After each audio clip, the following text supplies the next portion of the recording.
Previously on Mike Seibert Radio, I was joined by my friend Anthony Brucali, owner-operator, madman behind TFU.Info, the website, the toy archive, and oh, so much more, including being the host of Transformers News and Views and Transformers University podcast, respectively. And we discussed the Ross effect and the ramifications of the flood of toys from Hasbro hitting discount outlet stores like Ross Dress for Less and Ollie's just before the holiday season and what that could mean for the future.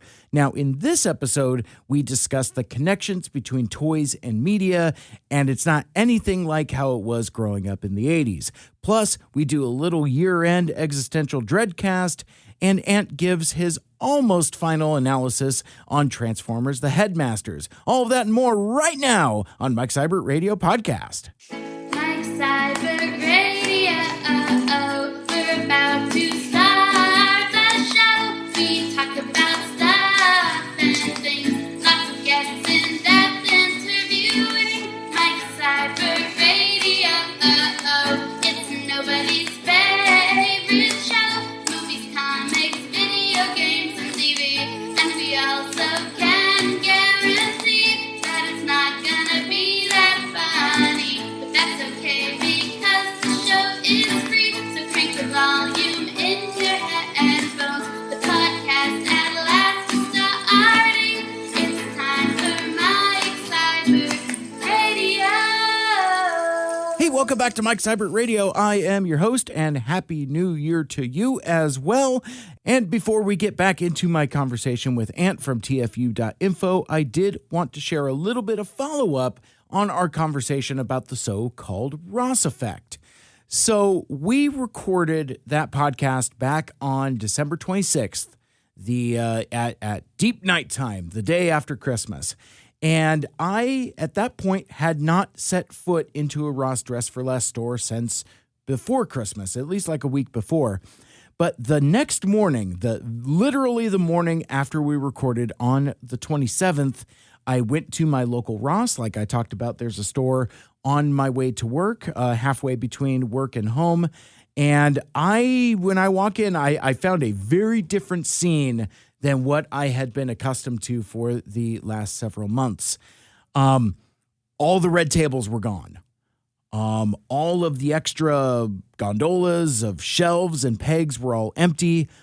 All of the extra toys that were brought in for the holidays had suddenly vanished. Seemingly just as quickly and randomly as they had when they first appeared back in the fall. Where did they go?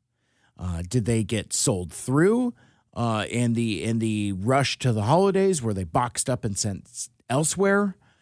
And what I also noticed is like the regular toy section at my store looked just as barren and picked over as it had looked any other given day of the year before the influx of these toys back in October. Really, the only traces of the flood of toys that I saw were those remaining unsold Tomax figures, along with all of the unwanted Transformers Bugs and Beasts.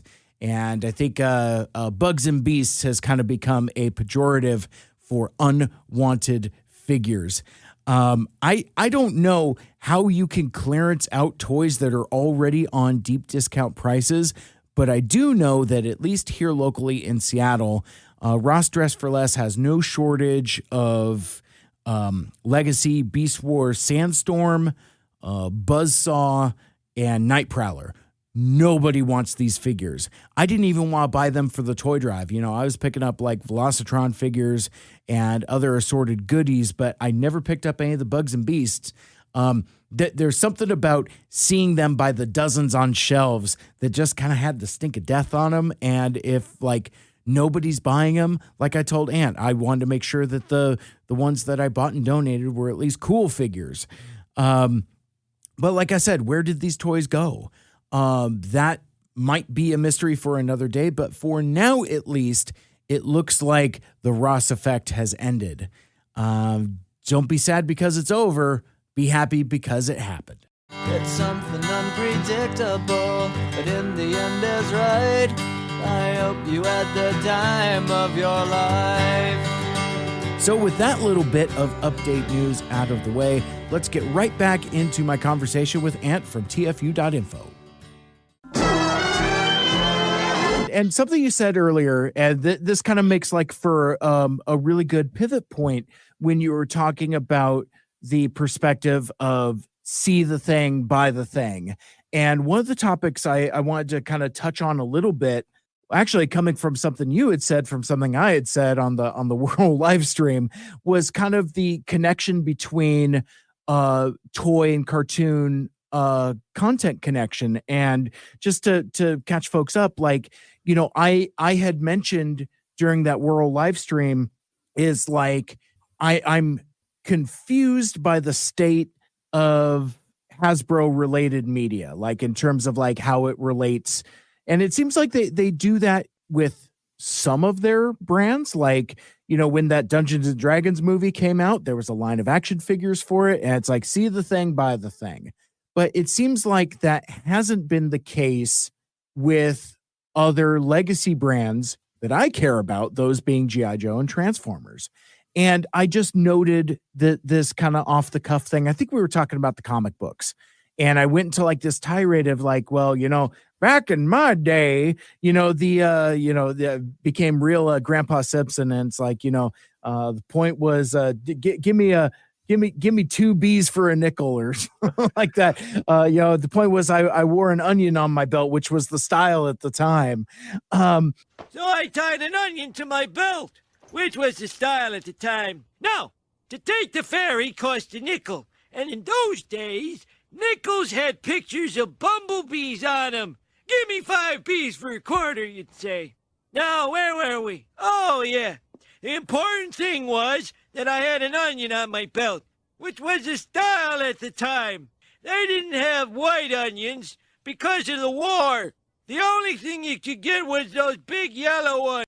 But, like, I was kind of waxing philosophical about how there was always at least some kind of tie-in between the product and the media. Sometimes things were faster and slower than others, being a monthly comic book through Marvel, it's like they couldn't be spot on, but it was at least close.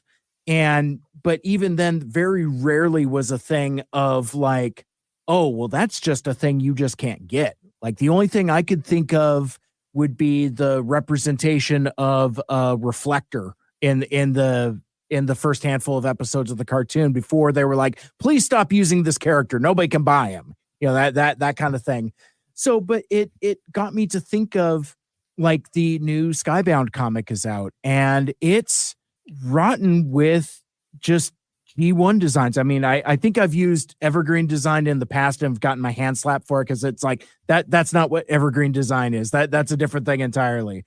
But like I was really kind of fascinated that there's no media whatsoever to support G.I. Joe Classified series, and that the media that's out for Transformers doesn't match the product. So I think there was something in there that I said that you wanted to either push back on or pick up on. I'm not sure exactly what, but in my notes it was like Anthony wants to ask about something I said about the toy cartoon connection. Yeah, and it goes to a little bit what I was talking about before. I think because the lines are so splintered, it's hard to say Hasbro focuses on one thing. So you look at what it was in the 80s, it was all focused towards one toy line. So like, yeah, you may have had 3 different continuities all existing in the 80s, right? You had the cartoon continuity, you had the comic continuity, and you had the back of the box continuity. You had essentially, one that should be applicable to both, but no, it wasn't always, right? But kind of isn't. Yeah, like and because they are part. My personal theory on and have I read the earliest? I mean, I've read some of the draft scripts for Transformers the movie, but I always feel like Ultra Magnus was meant to be an upgrade for Optimus. More so than just somebody who hung out with Optimus, because like they're both City Commander, Galvatron, and Ultra Magnus, and that's meant to disguise who they are, who they were before they were City Commander and the City Toys were big those years. Mm-hmm. Those were the big ticket items those years. So my point being is that there was always this focus, even then, that look, there is one product and all these pieces of media exist to support these products.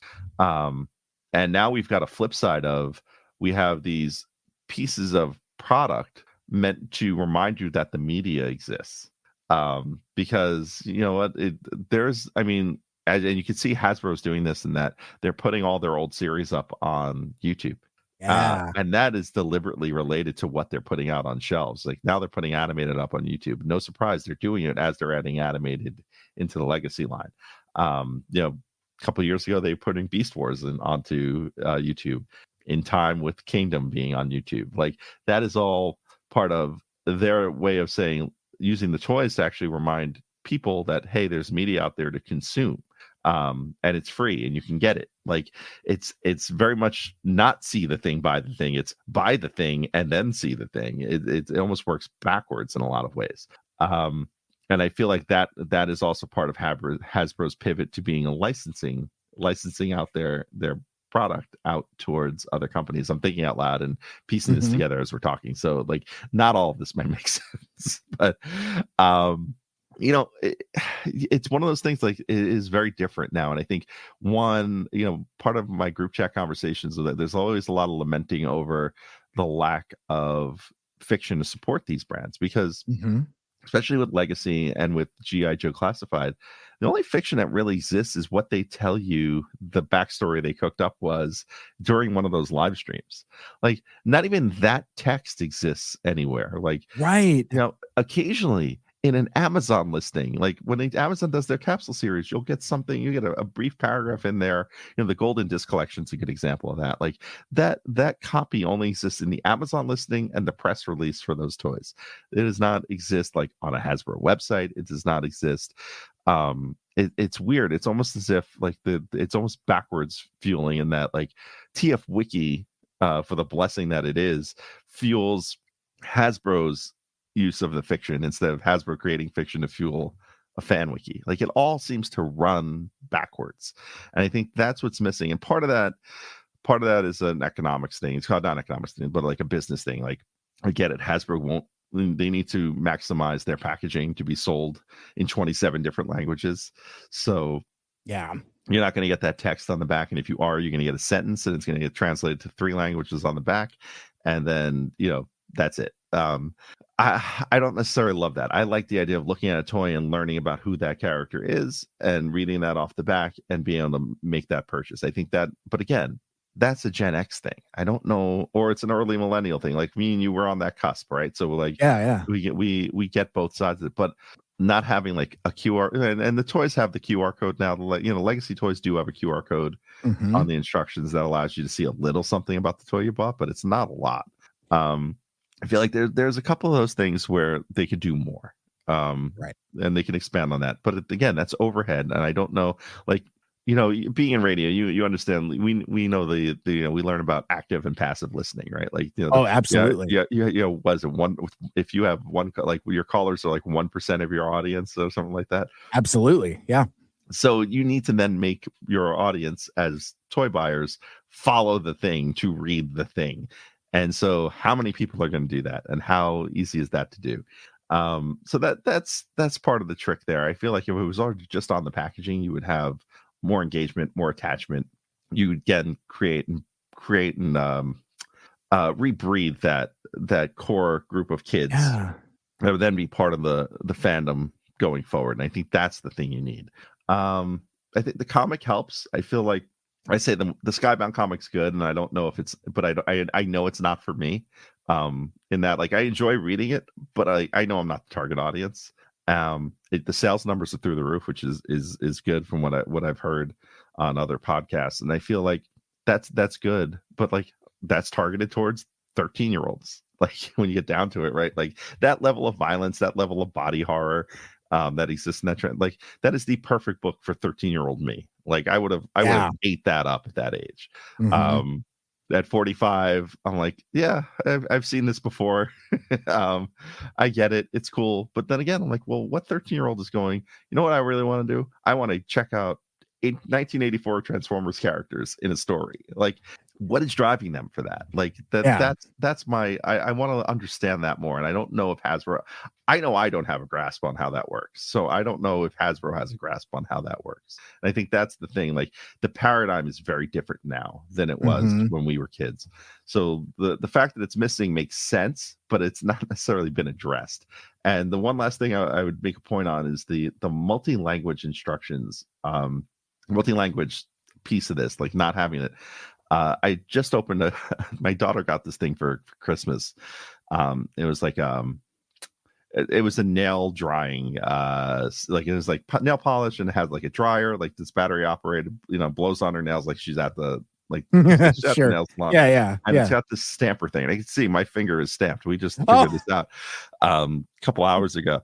Now the thing is, we couldn't figure out the stamper, and it's Christmas morning, and my daughter's like wanting to play with this thing, and she's running around with like glass bottles of nail polish that came with it, and I'm like, put those down. Like there is this like emergency kind of rush, like 5-year-old having this kind of moment of I want to do this now. I want to do this now. Plus there is glass with liquid that stains, and I'm trying to figure out like, what does this thing do that I'm holding? Because like I don't really understand.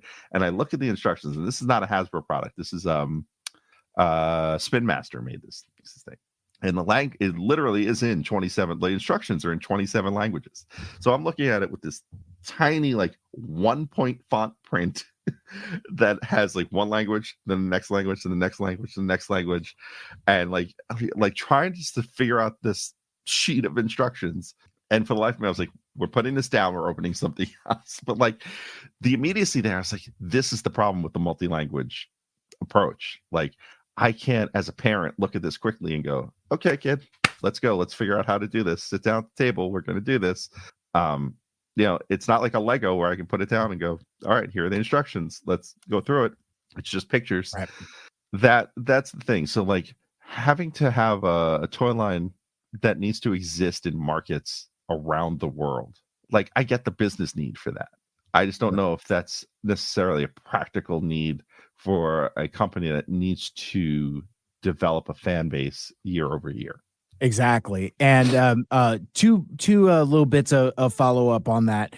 One, I was reminded of some of those Hasbro Pulse live streams, both for Transformers and G.I. Joe. But like one I was thinking of in particular was the old Amazon Cosmic Odyssey collection. Remember that from 3 years ago? It was 2020, that one. Wow. Yeah.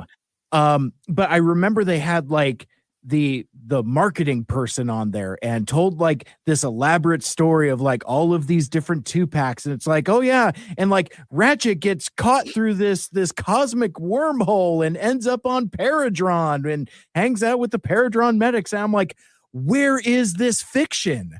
And it's not a line that's well remembered, but when Joe Classified series did the Target exclusive Cobra Island thing, they were like, oh yeah, and like these dudes are like infiltrating Cobra Island, and there's like there was like so much in-house fiction that they had created for it. Like there's a little bit like on the back of the boxes, there's like maps and stuff, but like I remember they talked about it in the live stream, but to your point, that doesn't exist anywhere.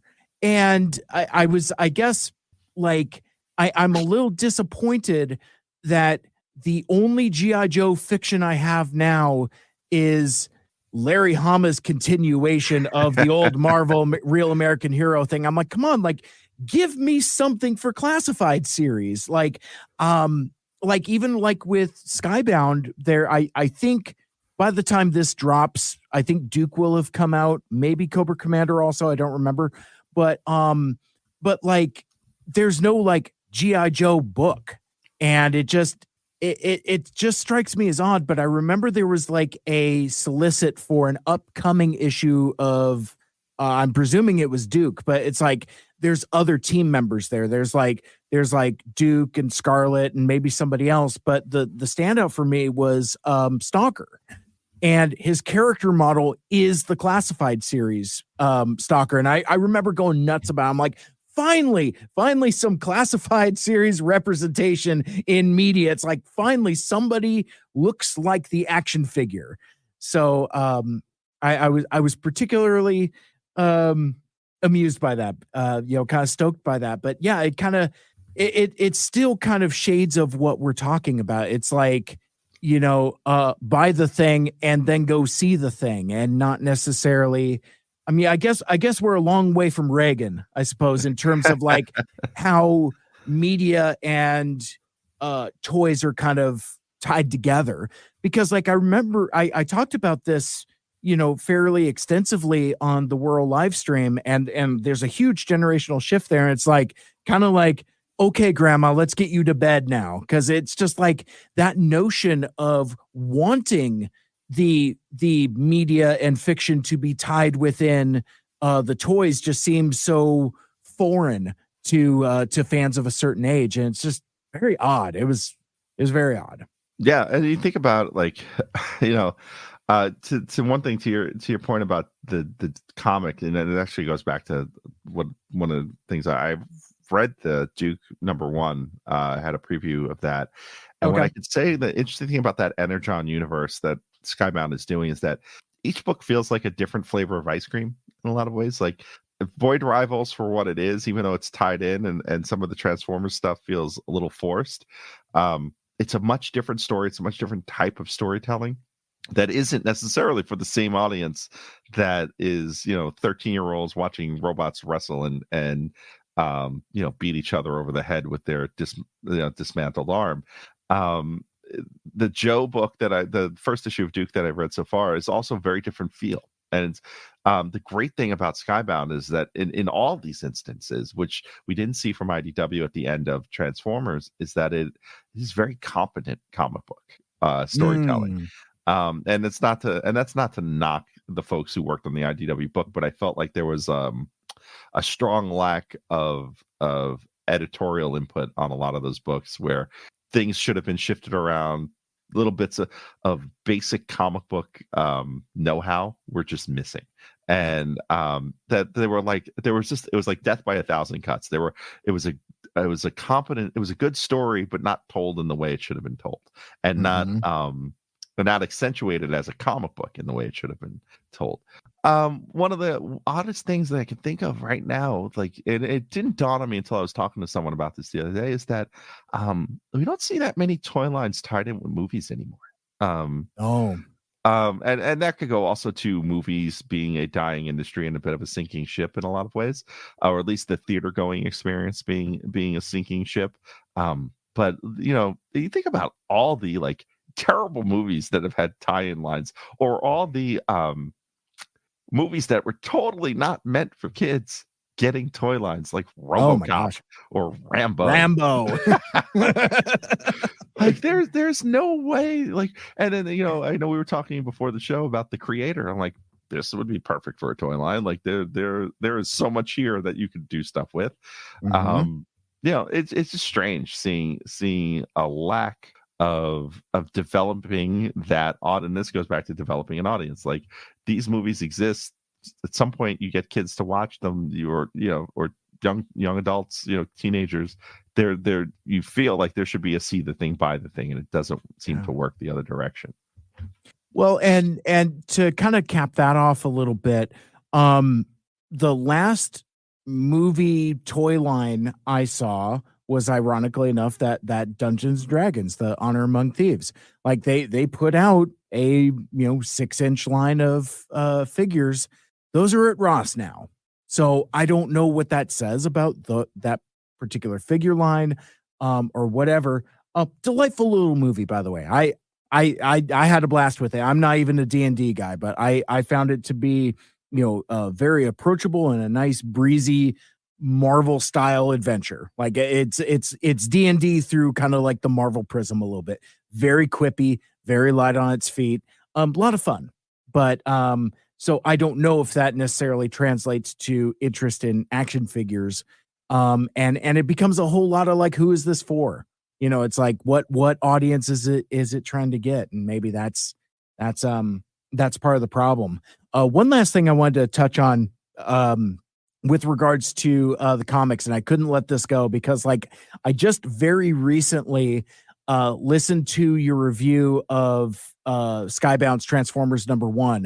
It was on the News and Views feed and not on the TFU feed, and I don't know if I wasn't subscribed to News and Views or what, but I had missed it when you dropped it. And in getting ready for this, I was just seeing what your most recent episodes were. I was like, what is this? And I listened to it, and I was really kind of surprised how similar our takes were, especially with regards to the comparison to Dreamwave. And I loved your vintage review of Dreamwave #1, by the way, too. But like and up until I listened to that episode and we're having this conversation now, I felt like I was on Weirdo Island by myself with regards to Skybound. Like it seems, I mean, like Triple Takeover recently did like a phenomenal episode talking about like, all the things that they're really liking about it and all the things they're connecting with folks. Our friends over at Transmissions are, on it in a big bad way. They've got like an exclusive cover and they all really seem to be liking. And I keep looking figuratively in the mirror. I'm like, what's wrong with me that this is not connecting with me? Because it's not. And the thing that I keep landing on is like, well, but I read Dreamwave already, because like I remember like one of the things that people were now obviously these are better comics than those were. I'm not trying to say it that way, but like the main thing that crystallized for me was folks' enthusiasm for the violence. It's like, Starscream hasn't met a squishy human that he didn't want to just smush. And it's like, oh man, we've never seen that before. And I'm like, that's like on page 2 of Dreamwave #1, where like Megatron just smushes a dude in between his hands. And I remember that. I mean, that's kind of like an iconic panel that's like, oh, we're doing something different. This is really, really Zack Snyder's The Transformers here. Where, it's grim and gritty and whatever. Because didn't they nuke San Francisco in the Dreamwave books? Surely did. Absolutely. So yeah. I mean, it's hard to surpass that level of violence. True. But like, it was just kind of like things I've seen before, like themes that I've seen before. And even like, people keep pointing out to like, oh, Optimus got really sad when he was really clumsy and smushed a deer. And I'm like, first of all, that if Optimus actually stepped on that deer, he wouldn't be able to like pick it up. It would just be paste. But that's just arguing about semantics. But it's like, I mean, I appreciate that kind of characterization, but it's like, I've seen that stuff before. And it's like, I don't know. It's just like, I think you saying that it's for 13-year-olds really crystallized what my issue is with, because like, I like some of the other work that Daniel Warren Johnson has done. He did a Wonder Woman book a year or so ago that's phenomenal. And it's like, if you like Transformers, just, or that comic, I don't have it in front of me, but like it's basically that, but with Wonder Woman in the post-apocalypse. Like she's like suplexing monsters and stuff. It's pretty cool, but it's that same style of dynamic action and like the giant, sound effect lettering text and all that other stuff. As well as like the wrestling comic he's done. I think he won an Eisner for that too, if I'm not mistaken. But anyway, it's like for whatever reason, up until now, I felt like I was on Weirdo Island by myself. It's like, am I the only person in the fandom that this isn't resonating with? What's wrong with me? Now I feel a little less lonely. Yeah, no, it's funny the whole violence thing. I think that as you're talking about it, it makes me think, because I that Dreamwave stuff came out around a time where there was a bit of an 80s revival in comics. Yep. And there was a Masters of the Universe book at the time that Kirkman wrote that was really good, and it was like basically like origins of like all the villains and stuff, and it felt like it fit with the 2003 cartoon, but it wasn't terribly violent. Then there was also a Thundercats book out at the time that did some really cringy stuff and was also incredibly violent. And it felt like it didn't fit. And then I'm thinking also there was a Masters of the Universe comic later on that also was very violent, where you think you want to see it, but when He-Man's sword draws blood from someone, you're like, I don't know if I wanted that. Like, you thought you wanted it, but like it didn't necessarily. It doesn't fit. Like, it's a stylistic clash, but it's almost like when you see someone from TV, from broadcast TV, and you only know them from that, like, and then you see them in a movie. For example, Michael J. Fox, right? Sure.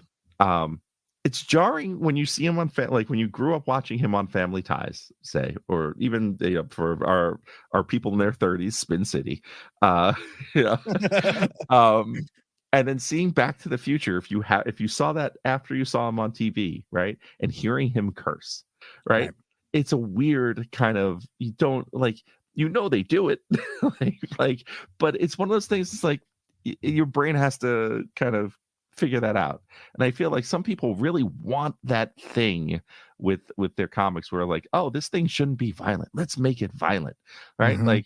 Like we're probably 15 years away from a grim dark bluey comic book, Sure. and it's gonna be like, it's gonna be weird. Yeah. Like, those are the things where I'm like, it's one of those things, like, people think it works better with Transformers, and maybe it does, because they're robots, so you can get into that body horror kind of thing, and play with the definitions of life and death a little easier than you can with other properties, in a way that, like, you can only really do in like Marvel with mutants, because people die and come back all the time in Marvel, and this is kind of the same thing with Transformers, because they're robots. Like, you can kind of find ways to reactivate them. But I think about when I was a kid reading the Marvel books, and I was like, people die in these things. And like, you even think about like Transformers the movie, it's that shuttle sequence, right, that really hits home for everybody, where Absolutely. There's that and then Optimus's death. Like, there's a slaughter at the beginning of that film, that is ultimately violent, but it's not graphic. And I think that's the other thing, is you're talking about graphic violence versus like violent and with consequences. So like, it's not violence. The characters die and there are consequences. Their death is a consequence of the violence. It's not the violence is over the top and, oh yeah, they also happen to die. And I think that, or they didn't die. and so I think there's waves of where this fits. And I feel like, yeah, the Dreamwave book, I didn't feel like it was. People, I think, were worried that it was going to be the Skybound book. People were worried that it was going to be very much like Dreamwave, and in a lot of ways, there's a lot of things with the marketing, the multiple covers, the very Image Comics way of approaching things that is very much what Dreamwave was trying to emulate, right? But there is also a having Kirkman's influence, and I make no secret I am a fan of Kirkman's work for the most part. Now, I haven't read everything he's done, but I've read the whole run of Walking Dead, I've read the whole run of Invincible, and for the most part, I've enjoyed it. And there's flaws in them. I mean, I'm not like a super fan where I'm like, he's done nothing wrong. Like, there's none of that. Like, but like, he's certainly done this to his own benefit before with his own work, and seeing him take Transformers and hire the people to create a universe around it. I think Transformers and G.I. Joe and then whatever else they pull into this are in good hands. So I think that is the thing. Like, I'm not worried about it like the way people were when IDW started, because Dreamwave ended so badly and went so badly from a story perspective and from a fandom perspective. And Dreamwave had some good books once they started bringing Simon Furman into the mix. Yeah. But for the most part, like, people were worried that we were getting Pat Lee 2.0. And I think that's where that book varies. And yeah, look, they know their target market. It's 13-year-olds. Like, it's like quoting what's the line of Mallrats? It's the overweight and the underweight that are, yes. Like, they know their market, and I think they'll be fine. I think the book is, it feels like it at least has a plan. And even now, like, as some books are taking a hiatus, other books are starting up, and I think that it's all a really good, smart approach. And I don't think it'll be. I think you're going to see Transformers with Skybound for a long time. The good thing is, I don't think after probably, I know Daniel Warren Johnson is signed on, but I think through I thought it was through 6 issues, but I heard he's continuing on as the writer, but not the artist. So it's going to be interesting to see how long he stays. But it's not like he's going to stay forever. I mean, artists and writers tend to switch out every few years. So we'll see how it goes. You never know. They might decide to bring James Roberts back at some point, or dip into the. I mean, there's no lack of people they can reach out to write a Transformers comic and see where we could go. The Transformers will return after these messages. It is a world transformed, where things are not what they seem. Transformers! Want to learn a bit about the Transformers? Think you know everything about Cybertron, but are looking to learn a little bit more? Enroll today at Transformers University Podcast. Each episode will tackle a piece of Transformers history, starting in 1984 and marching our way up to today. Hosted by me, Anthony Brucali, 3-time Emmy Award winner and consulting producer on Netflix's The Toys That Made Us, and lifelong Transformers fan. We'll go on a journey through cartoons and comics, toys and movies, and all the weird esoterica from around the world, chronicling the adventures of everyone's favorite robots in disguise. Listen to Transformers University on iTunes, Google, Spotify, YouTube, and wherever you get your favorite podcasts. Transform and roll out! We now return to the Transformers. Sometimes I try to do things and it just doesn't work out the way I want it to. And I get real frustrated. And I try hard to do it and I take my time, but it just doesn't work out the way I want it to. It's like I concentrate on real hard, but it just doesn't work out. And everything I do and everything I try, it never turns out. It's like I need time to figure these things out. There's always someone there going, hey Mike, we've been noticing you've been having a lot of problems lately, you need to maybe get away. And maybe you should talk about it, you'll feel a lot better. And I go, no, it's okay, I'll figure it out. Just leave me alone, I'll figure it out, I'm just working on myself. They go, well, if you want to talk about it, I'll be here, and you'll probably feel a lot better if you talk about it. Kind of switching gears a bit. I've mentioned a number of times before that me and Ant have this text thread that I affectionately call the Existential Dreadcast, and recently I was posed 2 questions out of the blue, randomly even. And so Ant asked me 2 questions. He's like, is social media dead and is podcasting dead? And I thought about, because behind the scenes, he and I talk a lot about kind of the existential dread of being a content creator and creating content in a very niche market. I would say doing Transformers podcasting is like a niche within a niche almost.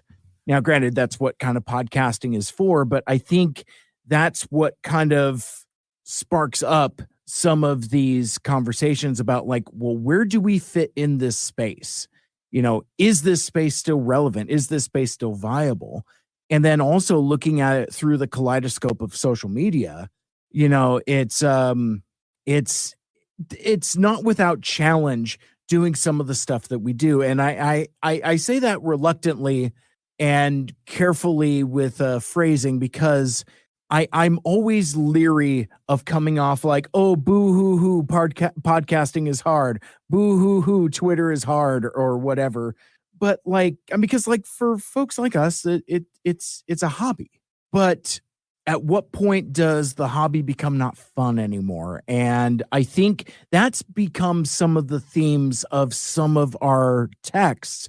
So I thought, since we were talking about, Ross and comic books and all this other stuff, it's like, well, let's kind of litigate some of this content creator existential dread, because, a lot of folks that listen to both of our shows are, well, quite frankly, our peers, and are probably going through some of the same stuff, whether they're talking about it or not. And one of the side themes I like to do with Mike Seibert Radio is try to normalize having what could be potentially difficult conversations. So that's a very long way of saying what What's been on your mind lately with regards to content creation, and why did you ask me those random questions? Well, I think when it boils down to connecting, right? It's connecting to your audience, and both of those things, the podcast, the social media,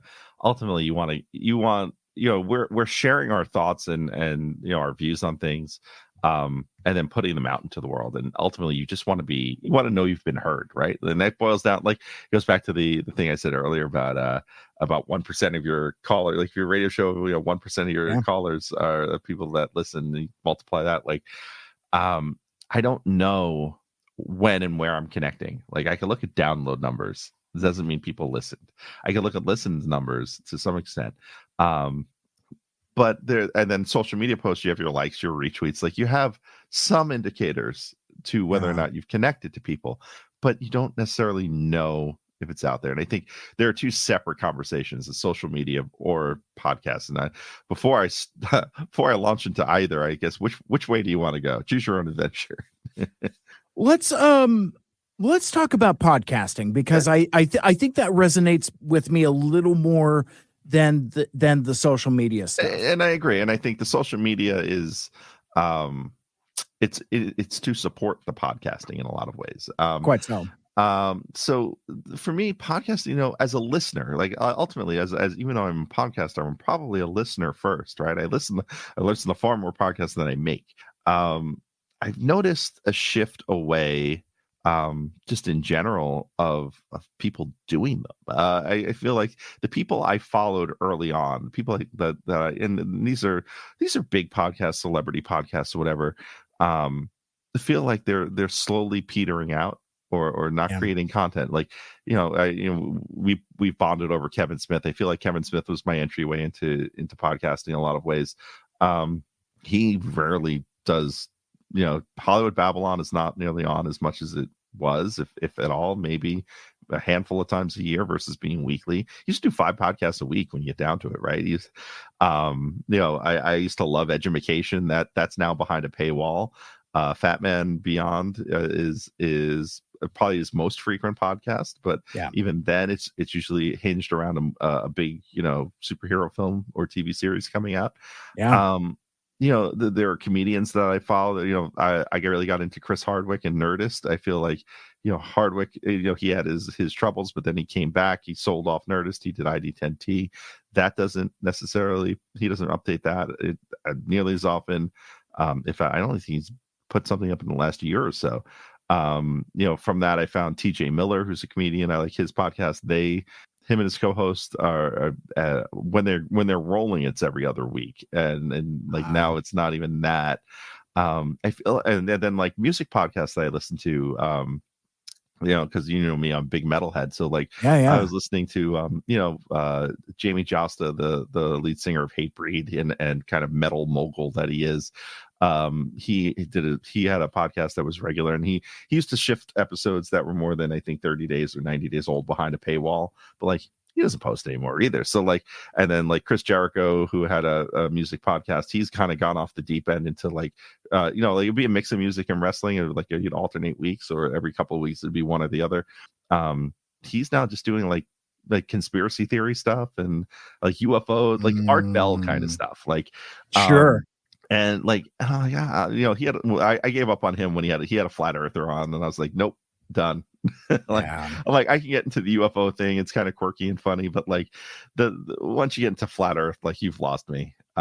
Like there's just too much thing. There are too many things that support round Earth that, like, yes. Look, we don't need. It's one thing to have fun with a conspiracy theory about things we don't understand. There are things we understand. The Earth, it's round.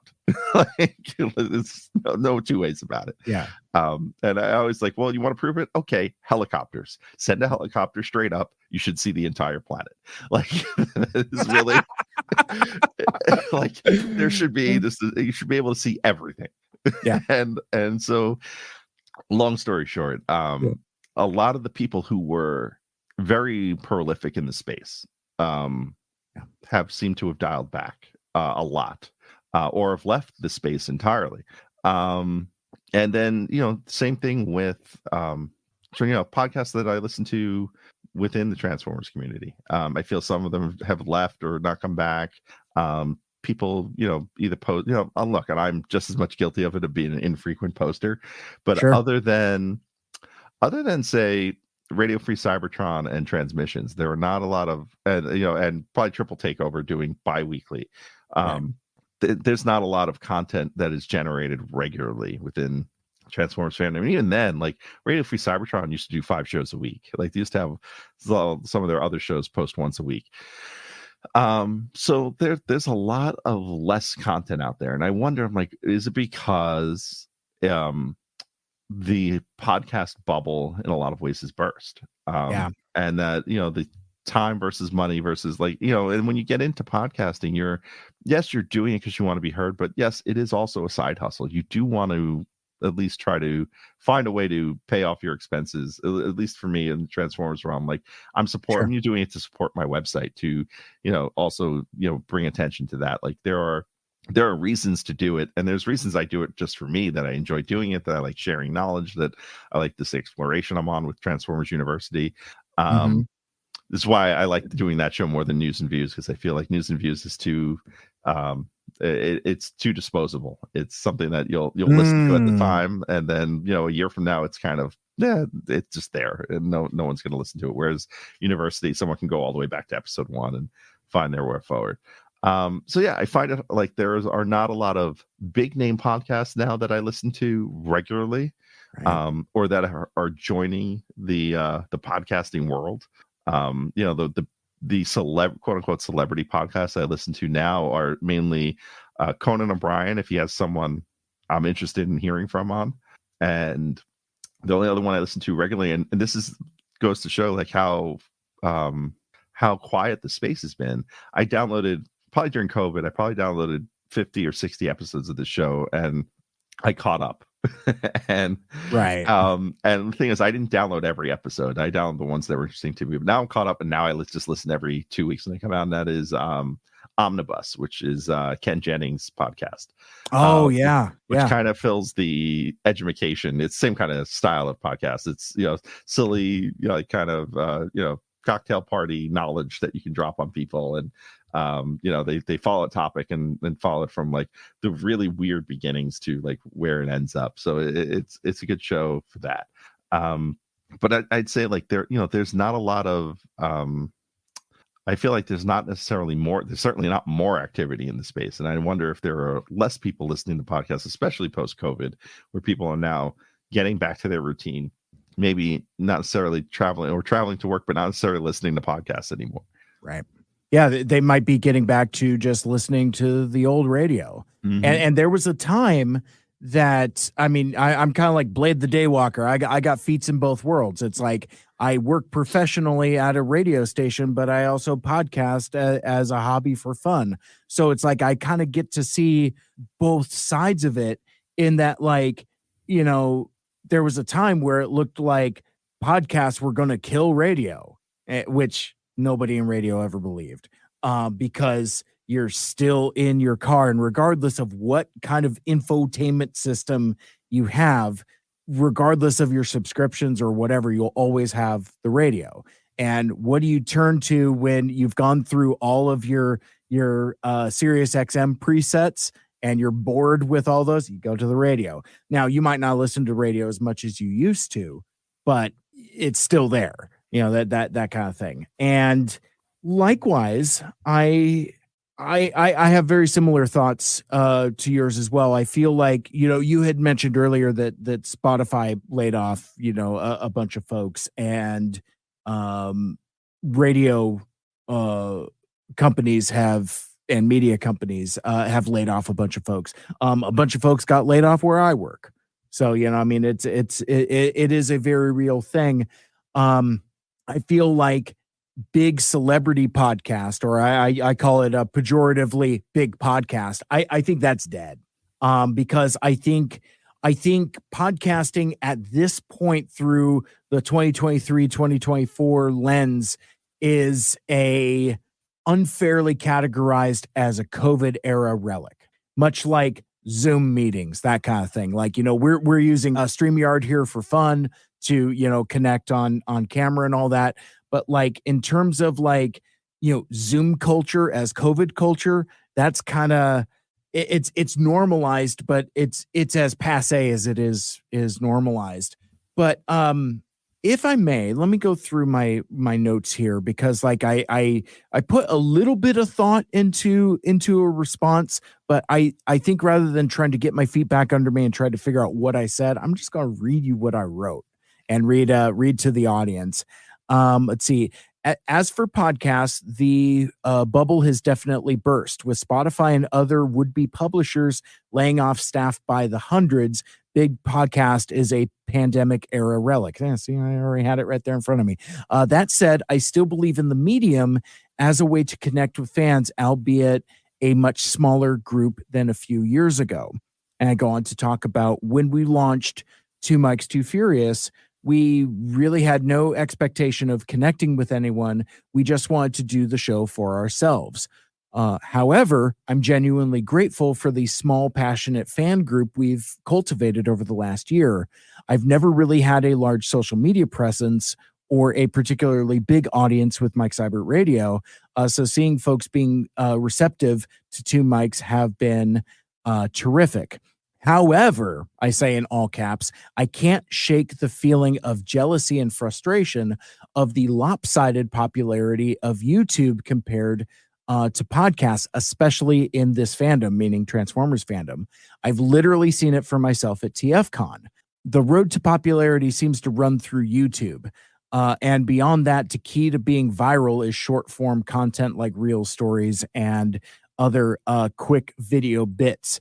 And that is absolutely a true story. It's like I see podcasters literally have people mobbing. I mean, not mobbing, but like rolling up to them. Oh, hey, man, oh, big fan of the channel. Oh, man, it's so good to be a big fan of the channel. Meanwhile, for that brief moment that Brian Kilby was at TFCon Orlando, I wonder if anybody rolled up to him, if anybody knew who he was. Yeah. I've gotten that once at a convention, at New York Comic Con. We were covering that. I was with Benny and a couple of other folks who cover these things regularly, and it was the one where they brought out like Triptychon's leg, or no, I'm sorry, not Triptychon. It was the wings for Titan class Predaking. Oh, okay, sure. And so like they had that on stage, and they were doing some other stuff on that stage. And it ended, and I was walking out with Ben, and we're talking, and I just hear someone go, "Hey, Aunt, love the show." And I'm like, "Oh, thank you." I'm like, "How did you know it was me?" They're like, "Oh, I recognized your voice." And I was like, "Okay, cool." That's pretty cool. That's pretty cool. Now, it's like I've had folks recognize me, but it's like, it's in a different class, because it's like, "Are you Mike Seibert?" I'm like, "Yeah, I am." "Oh, yeah, I follow you on Twitter." That kind of thing. That's different than the, "Oh, hey man, I love your channel. Let me worship you, YouTube person," whatever. I harbor a fair amount of, I can't call it anything other than jealousy, because there is a, at risk of repeating myself, a lopsided degree of popularity. Yeah. No, so yeah, I would think so. It's funny because I think as podcasters, and maybe it's a generational thing too, because you and I are kind of on the older side of Transformers fandom. I can't bring myself to be the "hey, look at me" person. Like, and here's the thing: like, I like doing podcasts. I do video for a living. Like my videos, like I watch YouTube videos and I point out, I'm like people watch, like I watch things with editing mistakes, and I'm like, that's wrong, like you could have done that different. Like not talking about Transformers videos, just videos in general, just in general, and like really high traffic channels. And I'm like, well, wait a minute. I'm like, why am I not doing this? Oh yeah, because I don't want to be the "hey, look at me" person. I don't want to be the person who's trying to get to things first. And I think those are the two. And this goes back to the social media conversation too, right? Like ultimately, when you get down to YouTube as a platform, right? It's interesting because it is a social media platform, and it is also the number 2 search engine in the world. So after Google, it's YouTube. And yes, they're both Google products, but when you think about ways people search, after if they're searching for something they want in text, they're searching on Google. But if they're searching on how to do something, they're going on YouTube. So I feel like there's a social media component, and there's a component of that need for attention that some people have and some people don't. And I think, and the thing is, it's not to say all YouTubers have that drive or have that persona. I think there are people that do the YouTube stuff very well within the Transformers community that aren't necessarily that way. Chris McFeely comes to mind, or Thew comes to mind in a lot of ways. Sure. Like they do it, they look there's an element of it to what they do, because they have to have that for what they do. But I don't think they do it in a way that it's obnoxious or off-putting. Where some other YouTubers are very so self-absorbed into what they're doing that they don't necessarily feel genuine. They feel like, and it comes across on screen. Yeah. So like, I don't ever want to be that person. And so that's why, like, for me, like, there's part of me that wants to do the YouTube thing. And then again, it's where do you draw the line between hobby and side hustle?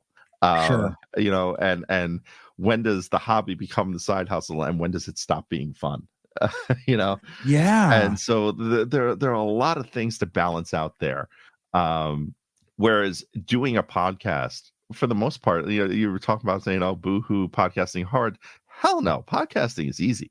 You get a mic, you talk, you record, you upload. Like ultimately, when you get to the basics of podcasting, it's easy. That's true. It's connecting that's hard. It's connecting to your audience that's hard. Right. So cultivating the audience, that is something that goes for podcasting, for YouTube, for social media, that's kind of universal. And it's funny because there are certain podcasters, and I won't name names here, but there are certain podcasters who connect very well with their audience on YouTube in that way, where I feel like they're not obnoxious, they're not necessarily creating a persona that is abrasive in a way, but aren't necessarily good at the social media side of it, where that they might be good at the YouTube social media side of it, but on Twitter they might not come across the same way in the written aspect, or in the kind of fun aspect. I mean, not everyone can be 6-0 where you're like great at all of it. Like, right. I mean, he is like the Michael Jordan, I feel, right now of our, this realm of pod, because he does the photos, he does his social media is really good. I haven't watched his YouTube channel, but I know enough of him on a podcast to know that it's not going to be that different. Plus the good visuals. So like, I can't imagine, he doesn't have an audience on YouTube. So yeah, it's one of those weird places that I'm at, where like part of me knows there's, for the podcasting side of it to work, or like I've always been podcast first, video second. Right. And there's part of it where I'm like, I should probably transition to video first and take the audio from the video as the podcast. I just don't know if I want, like, for me being a video person by trade, by professional trade, I put myself I'm going to hold myself to a much higher standard than someone who's like, oh, I made a video and it's got a graphic on it, we're good. Let's post it on YouTube. Like, even you here, you have a lot going on in the video that we're doing here. I mean, we have a 2-box, we have a graphic, we have our lowers. Like this is even more than a lot of YouTubers do. And so like for me, I knew I would want to like do it well. I'd want to edit it well. I'd want to, and like, I just know like the time commitment, versus doing an audio podcast where I can sit and record my voice for a half hour, sit and edit it for a half hour, and post it and be done with it in an hour and a half at tops. Like, that's, a lot easier in a lot of ways. And sometimes it's just like, well, I want to get my thoughts out there and I want it to be easy. And it's, again, balancing do I want to be heard and connect, or do I want it to be easy and just get it out? Yeah. Well, and I think for me, like I've got a couple handful of different things also. I mean, like I said, it's the jealousy. And not to relitigate that, but like, for example, there is a incredibly popular movie reviewer on YouTube who lives here in Seattle, who goes to the same press screenings I do. And that dude in person is exactly the same way he is on YouTube, and it is exhausting. The dude sits in like the middle of the press row with his jacket and his hair and all that, and it's very obnoxious. And I don't care for his videos because I don't think he really says anything. It's a lot of this, which you can't really see me throwing my hands on a podcast, but it's like he's part of the Rhythm Nation or Janet Jackson's Rhythm Nation, or he's like Madonna's Vogue or something like that. Lots of hands, very YouTube-y. And this particular person has like, I don't know, like a couple million subscribers, and like because we go to the same screenings, sometimes our stuff will come out at the same time. I will see he does a review of Godzilla -1, and it has 790,000 views. I look at my review of Godzilla -1, 6 listens, and it's like that kind of gets to me after a while. And I think sometimes I don't know how to call this. It's like jealousy by proxy, because like I look at folks in our space, like Transformers YouTubers, and I look at those numbers and I'll be like, him?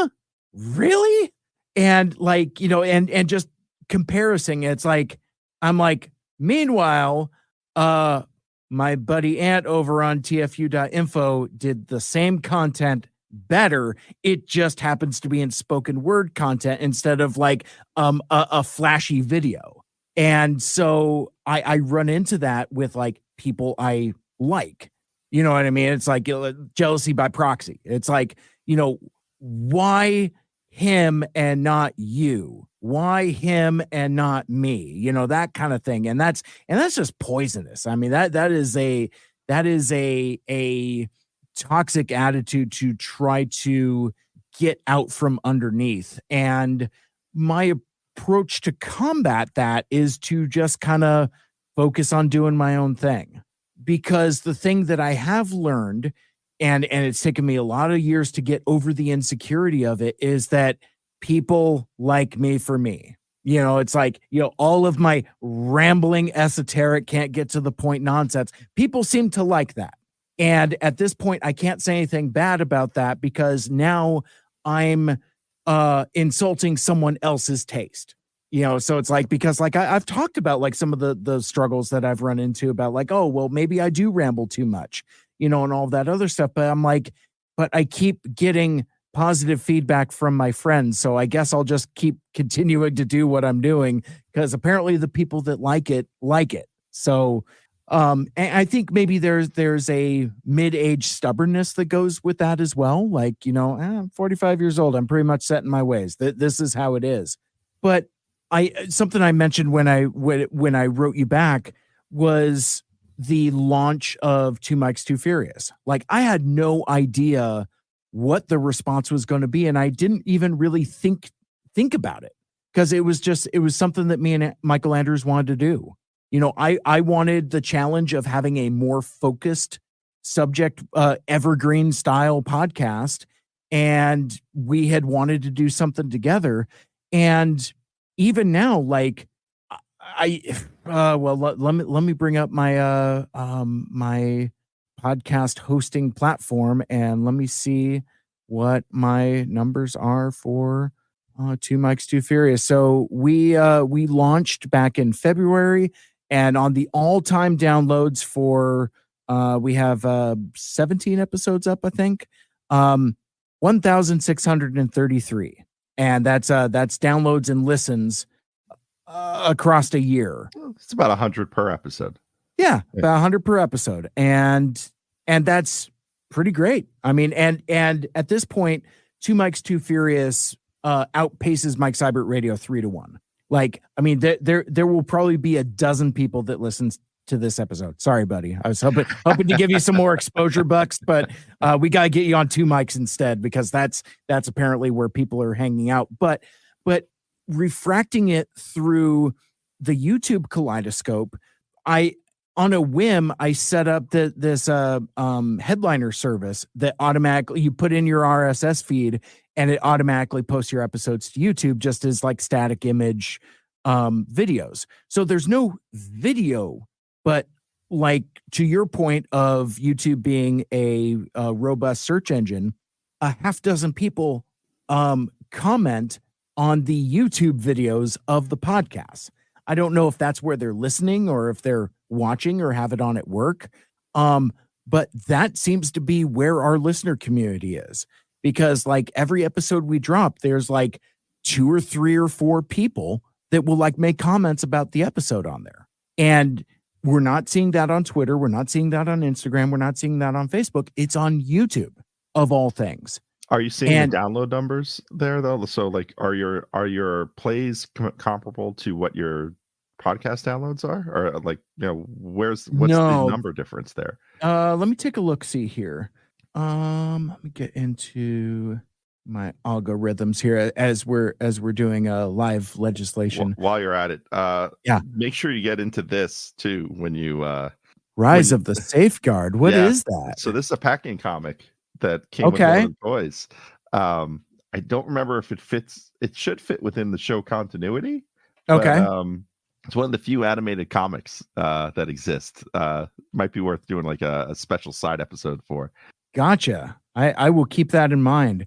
So I'm looking at the views for the Two Mikes Too Furious videos, and there isn't there isn't a single one over 50, and there's one over 30. So I've got 26, 17, 15, 14, 17, 24, 18, 19, 27, 9. Oh my gosh. Only 9 people listen to the Soundwave episode on YouTube. Nobody seems to care about Soundwave. Whatever. Okay, but still, even if you're averaging 20, that takes you. That's 20% of your. That's 20% of your audience also on YouTube. So I mean, that's one out of every 5 listens on YouTube. So it's not bad.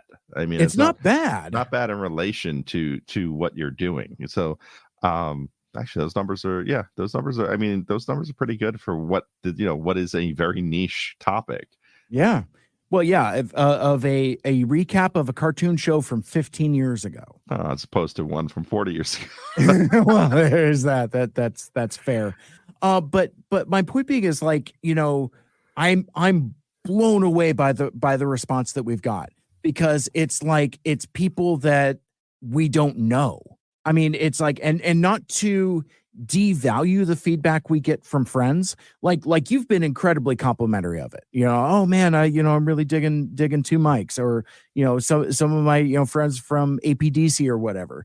It's like, but when it's like strangers, that's weird. I'm not used to that, and for a long time, that was the dragon I was kind of chasing with Mike Seibert Radio. Was like, it's cool that I've made all these friends. Like, every time I drop an episode, my buddy Ant sends me a message. Oh, hey, I really like the episode. And I'm like, yeah, but I want some of that strange. It's like forgetting, losing perspective and being grateful and all that stuff. Losing perspective. It's like, wait a sec. These are people that I've made friends with in this space. So without the podcast, we're not friends to have them compliment on the podcast. It's a weird cycle. So what you're saying is I need to create a dummy account and send you some direct messages. Yes. hey, I really like your episode or something like that. And it's like, but yeah, no, and it's been very satisfying. The amount of feedback that we've gotten. So it in a weird way kind of makes me encouraged about the viability of podcasting. But conversely, though, I would imagine, let me see if I could tie this all together before we wrap up. I feel like if this was video, like pure video, like something like this, and I'm, putting in clips and, really, really Chris McFeeling it up. I think it Sorry, would. That phrase just got me. I like it. I just, I'm gonna put what that. happens when you get to second base with Chris McFeely. It's just, Yeah. Oh, that is so good. But I feel like if this was a quote unquote video podcast, which that term irks me because it's either it's a video or it's a podcast, but I digress. But I feel like if I did it in a different medium, it probably would take off. And maybe I would, get like that viral stuff that I keep thinking I want to chase, but I don't know. And the flip side of it also, and something you and I have talked about, is I'm still super reluctant to monetize. Like I don't know if I want to do like a Patreon or whatever, because it's like something my wife tells me. It's like, well, as soon as you start asking for money from folks, now you work for the audience. Do you really want to do that? And I'm like, I don't know. So just in terms of the category of existential dread, it's like, so I get where you're coming from. Like, you want to cover your hard costs and, keep the website going. Whereas I don't, it's so weird. It's like, I'm like, I want to monetize. And then I'm like, but why? So I can have money? Well, am I doing this for money? It's like, so even your premise of doing it as hobby / side hustle is still kind of weirdly foreign to me, because like I'm pure hobby.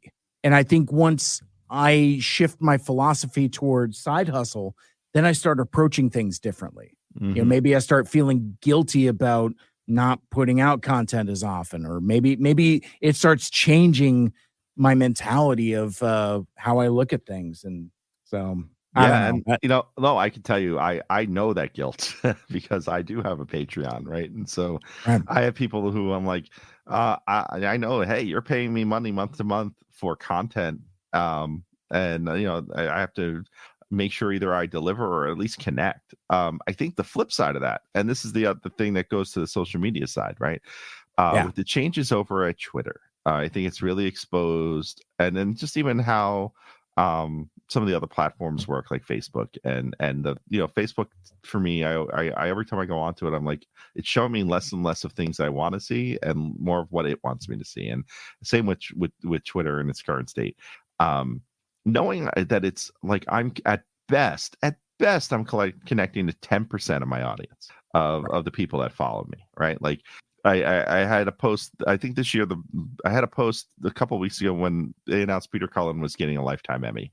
I posted something about that, and I think that's the first one. I think I had 1,000 likes on that, which is like very rare. I think I've gotten over 1,000 likes maybe 3 times in the last 12 years I've been on Twitter. It's just one that took, and for some reason took, and people kept reposting it, and I'm still getting likes on it every so often. But like, generally speaking, I have almost 6,000 followers. So Right. like, knowing like, even at for that is 20%, not even 20% of my audience. Like, knowing I can't connect, even when I'm doing well, to what is over 80% of my audience, makes me wonder if participating on social media in the way I do, and especially on Twitter, if that is not necessarily I don't want to call it a waste of time, but that maybe my efforts are meant to go somewhere else, where at least I know I'm connecting to the audience. And it's funny you bring up Patreon, because I've been toying with this idea of, well, maybe all this sort of this kind of content, this sharing of me, because ultimately, right, you got to this before, is that people pay for my Patreon or pay for or participate and take part of the podcast. They're ultimately paying for me, right? They're interested in me, my take, my personality, right? That's what we're giving them, because they can certainly listen to people talk about Transformers or whatever anywhere else. Maybe that content is better reserved for a paid platform, where I know, look, I have 25 or 20 or so people on Patreon, right? Is that worthwhile for me to know at least they're paying for content, and I know I can reach them directly if I had a Patreon on Patreon, or if I did Substack or something along those lines, where everything that is worth that has a direct return from the effort, gets to who wants to see it. And so the numbers aren't there, right? I'm not doing the even for you, like for whatever, like 100 views on 100 listens on the podcasting platform versus the 25 or so on Patreon. Like, you know what I mean? Right. That I'm hitting, at least I know the 25 people on Patreon got it. Like, they can choose to ignore it. They can, but at least I know that it got to them. Whereas on social, I don't know if it got to them. Interesting. Well, and I think that's the theme that we keep kind of rattling the saber about is connection. And I think, not to put words in your mouth, but to put words in my mouth, I suppose, it's like that's what we're looking for more than, say, like, fame or notoriety or recognition or whatever, is connection. I've quality over quantity. Like, I don't need like a giant follower count, but like, and again, I keep using the example of the small but passionate audience we've cultivated for Two Mics Too Furious. It's like I could rely on like the same 3 people to comment on every episode and passionately interact with us. And the things that they say, I know they're paying attention to it also. That's the other thing. And it's like you really want to flatter me, talk about something random I said over my shoulder and saying that resonated with you. That's the thing that really gets me like the fuzzies, because it's like, oh my gosh, that's real, true connection. And I think that's the thing that we as content creators crave more than anything.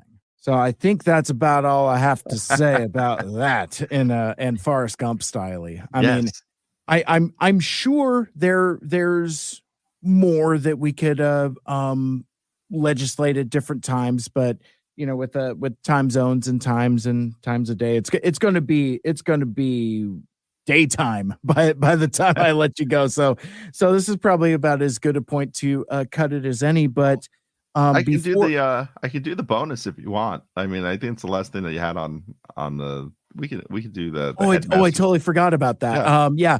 Okay. So very briefly, I was recently on Autopod Decepticast along with the other Furious Mike, and I was just there to basically talk about the Soundwave Blaster fight, and ended up being roped into a larger conversation about kind of like the whole of Headmasters. And the thing that I realized into this conversation, so Michael Andrews is a huge Ultra Magnus guy.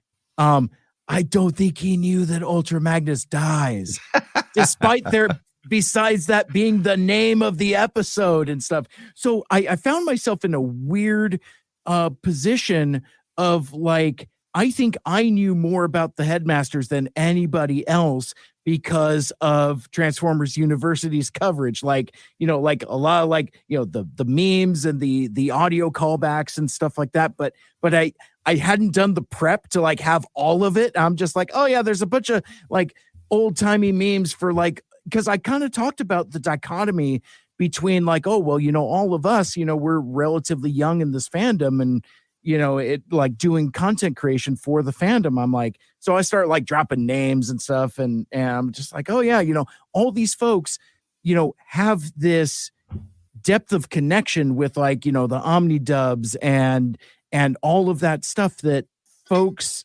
in my generation either haven't interacted with or just don't have the connection to. So I wrote in my notes, I was like, seeing as how you've finished the Headmasters recently, I was wondering if you could give us some, like, I don't know, kind of not just final thoughts, but also kind of for, how do I want to put it?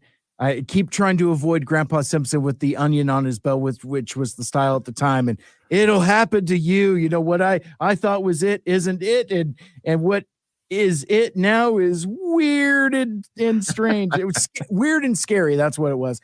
But anyway, it's like, so I had mentioned, I said something about old memes, and I think I'm misusing the term meme, because like I think even like quotes and like bits of audio, that's still kind of like meme culture.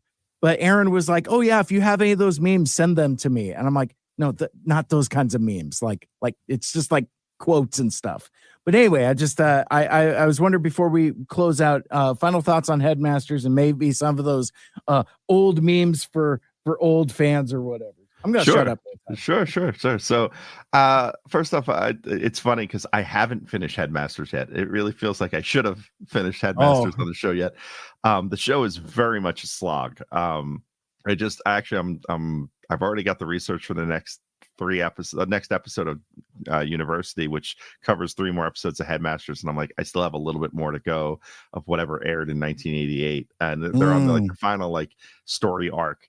But yeah, the more I watch it, the more I'm like, oh my god, the show, even the dub aside of the show. So forget that because I like the dub because it's terrible, and that's usually why most people like the dub because it's so bad. The dub aside, it might be. I wouldn't. I like it's in the top 3 of worst Transformers series of all time. At least for me, because it's just the pacing is so bad. It's so slow. Even when cool stuff happens, it's like it took so long to get there that it's not nearly as fun or interesting. And I would say like the only 2 shows that are worse than that for me are Energon, which I bailed after 7 episodes and have never gone back to watch. Which is a great toy line, by the way. Don't let the show reflect on the toy line. The toy line's amazing. But Energon and the Machinima series, which I also bailed on at some, never finished. I finished the first season and never finished the second season. And I don't even think I watched the 3rd season. So yeah, those 2. So it's like after those 2.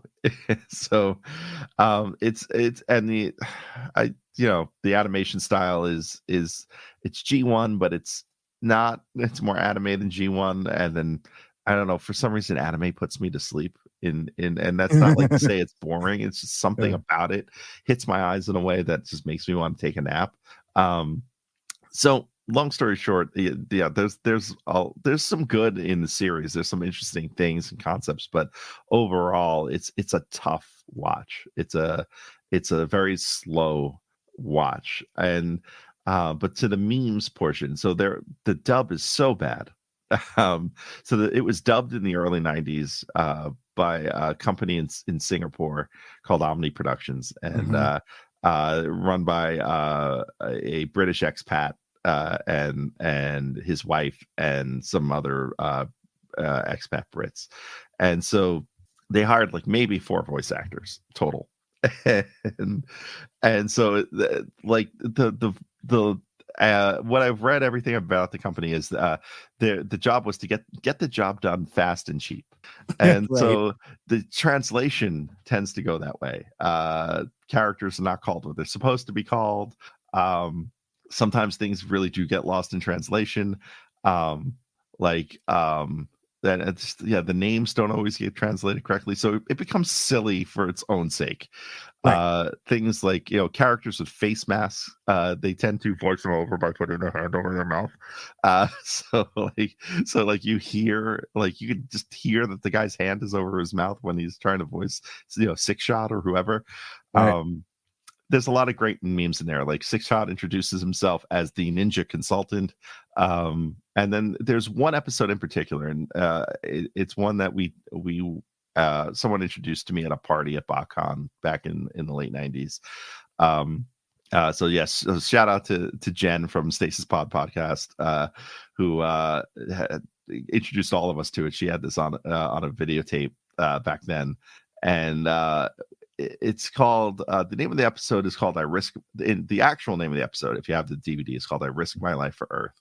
And on the dub it's called Life Can Be Sacrificed for Peace on Earth.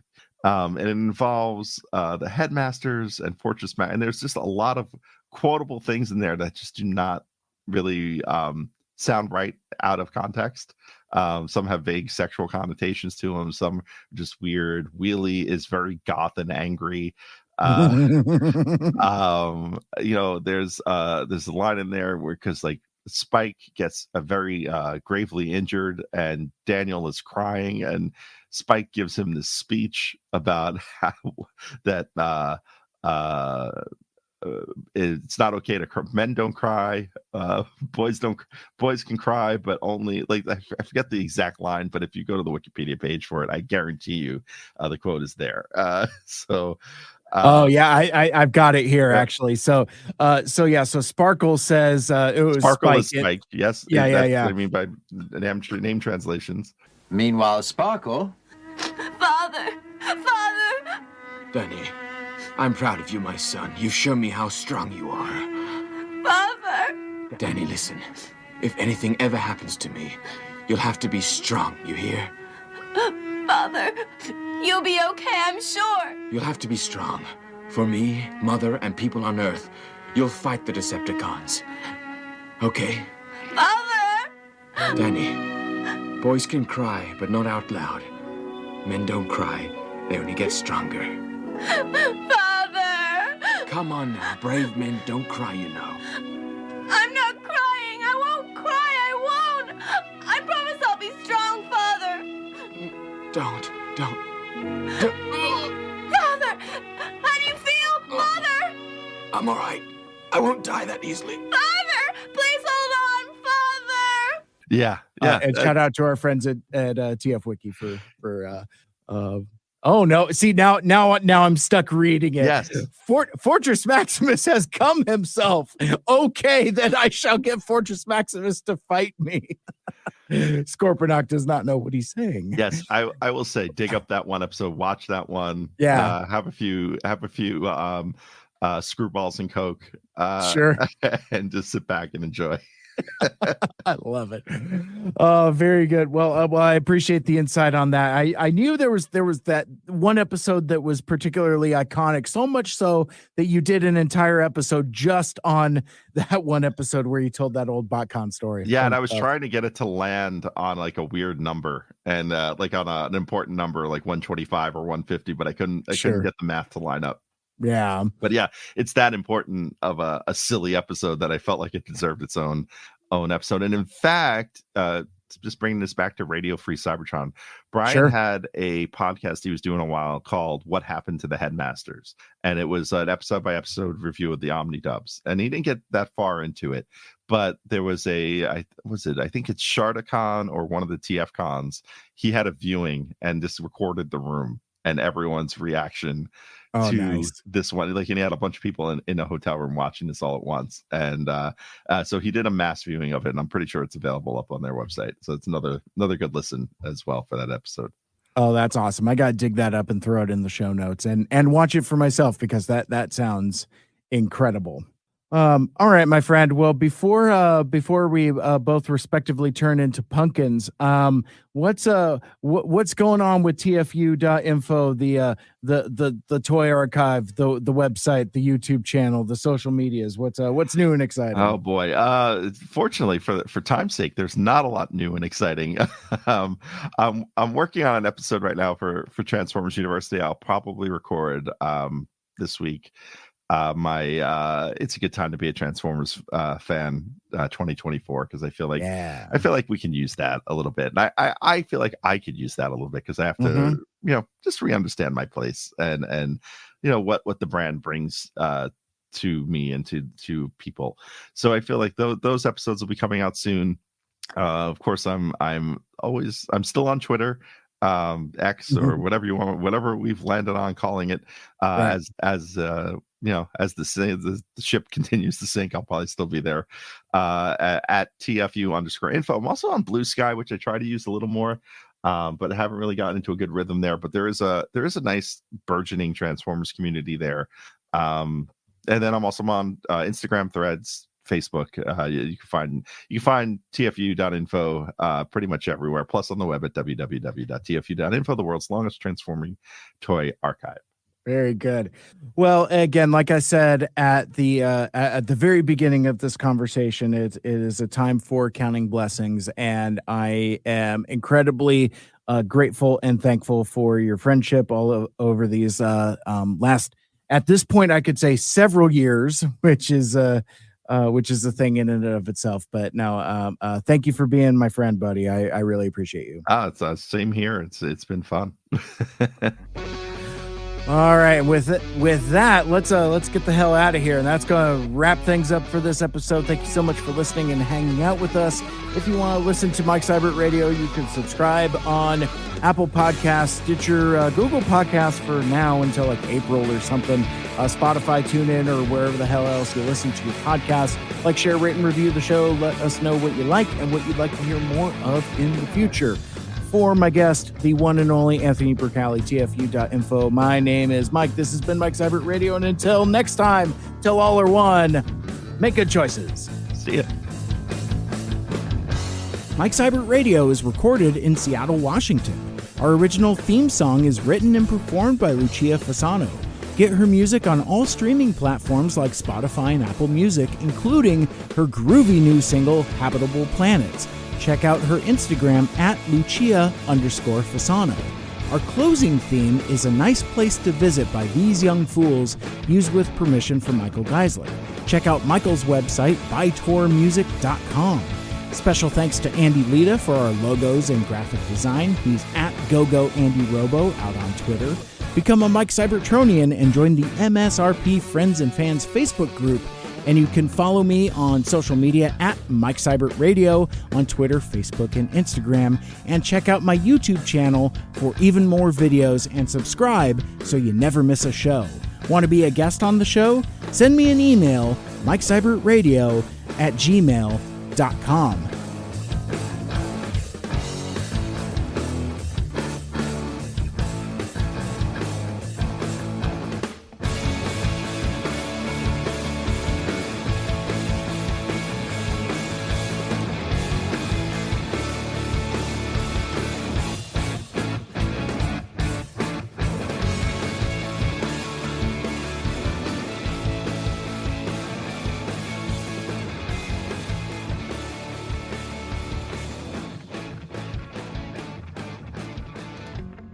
Felt like I was going to say something else that was pithy and glib. I did have one other Kevin Smith reference I didn't get to. Oh, good. Talking about like seeing people curse that like you're not expecting to see curse. Did you see Red State? Yeah. Okay, yeah. So they're one of the people, one of the actresses that's part of the cult. Mm-hmm. Is Lady Aberlane from Mr. Rogers' Neighborhood. Oh, and she yells "Die MFer" at one point in the movie. Like he put her in there just to make that, just get her to say that. Just to make her say that. That does not surprise me. I remembered something I was going to say earlier with regards to I in my new car I have Sirius XM, so I've been dipping in on Howard Stern. And obviously he's been on satellite for 15, 17 years at this point. Almost right. Like 17 years. It still sounds weird to hear him swear. And to hear all of his casting, like to hear Robin swear. It doesn't click right with me. I'm just like, granted, it's because I haven't really listened to Howard Stern regularly for just as many years, but still. It's like, cause like I'll hear like, clips or see some, so I've been like exposed to it, but to actually like hear it in my car, like during commute time, I'm like, this isn't right. This feels weird. Yeah. When I first got it, first car I had that had XM in it. I had that same feeling with Opie and Anthony. And part of it, I was like, this show, I almost was like, this show isn't as funny as it used to be, because being on terrestrial radio, they had to come up with terms that got them around, like to say the thing they wanted to say without actually cursing or saying the vulgar thing. So they had terminology and inside words for everything that they wanted to talk about that they couldn't, without the FCC, violating FCC rules. So that made the show funnier. And going and hearing them curse on the radio on XM, I was like, oh, this isn't as funny as it used to be. It's not as appealing when you're trying to skirt the rule versus when there's no longer a rule in place. So I I don't know where this fits in our conversation, but no, it it's was a good it was point. just it was a random thing that just kind of bubbled and popped into my head. I'm like, oh yeah, that's right. The Howard Stern thing I wanted to mention.